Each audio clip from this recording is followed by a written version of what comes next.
প্রিয় মৎস্য খামারি ভাই বন্ধুগণ, আসসালামু আলাইকুম। তো আশা করি সকলে ভালো এবং কি সুস্থ আছেন।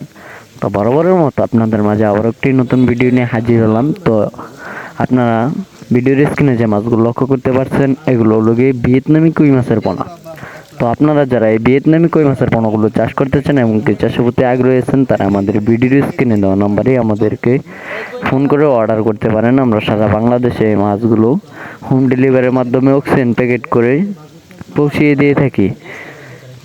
তো এছাড়াও আমাদের কাছে রয়েছে দেশি ও বিদেশি নানান জাতীয় মাছের পোনা, যেমন দেশি মাগুর, ভিয়েতনামি শোল, ভিয়েতনামি কই, অরিজিনাল থাই পাঙ্গাস, অরিজিনাল টাইগার জাতীয় মনোসেক্স, তেলাপিয়া, রুই, কাতল, সিলভার ক্রাব সহ বিভিন্ন ধরনের মাছের পোনা।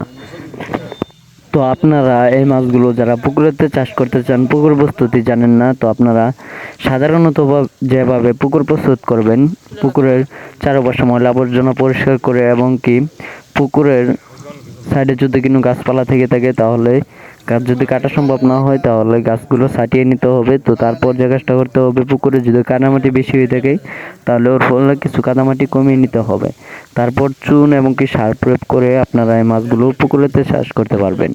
তো এই মাছগুলোর কিন্তু বর্তমানে বাজার মূল্য রয়েছে বেশ, এবং কি এই মাছগুলো চাষ করে অনেক চাষি ভাইরাই ভালো একটা মুনাফা আয় করতে পেরেছেন।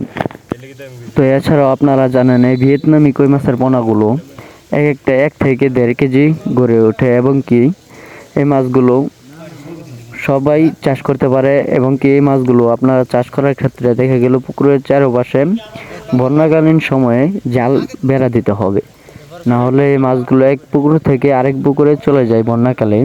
যেরকম বৃষ্টিপাত হলে এবং কি একদিকে থেকে আরেক দিকে পানি গেলে এই মাছগুলো কিন্তু একদিকে থেকে আরেক দিকে উজায় যায়, আমরা যে ভাষায় বলি উজায় যায়।